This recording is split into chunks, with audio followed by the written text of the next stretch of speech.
Hi, I'm Beth Smitherman coming to you from the Indianapolis Accounting Center with another installment of our Capital Spend Speedway series. Today we're going to delve more into what a project is. Sometimes expenditures can be classified as a project and thus qualify as capital, even though they may not qualify and meet the three criteria through our basic capital rules.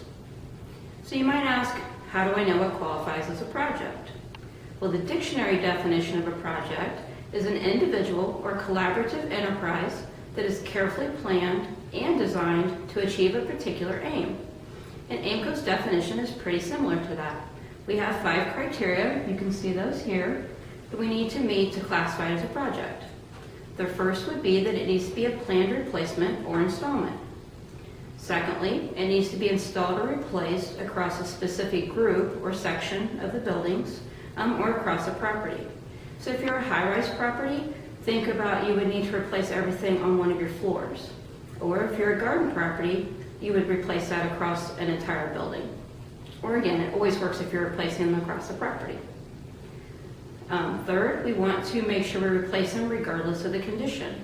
So if you have 20 items on that floor or in that building, and only 10 are really bad right now, you still have to replace those 20 across a specific set period of time for it to qualify as capital.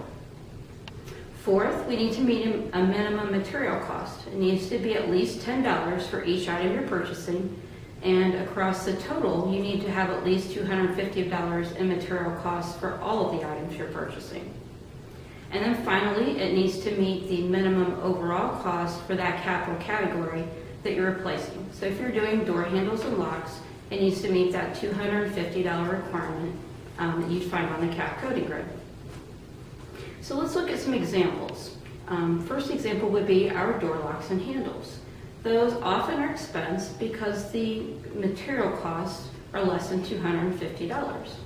But if you know they're starting to get old and you want to replace those all at one time, and you replace those across that set period of time, that could qualify as capital as long as they're more than $10 each. And again, meet that $250 material requirement.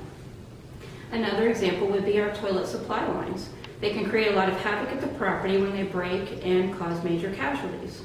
They're often expensed because they have a small material cost and we replace them sporadically.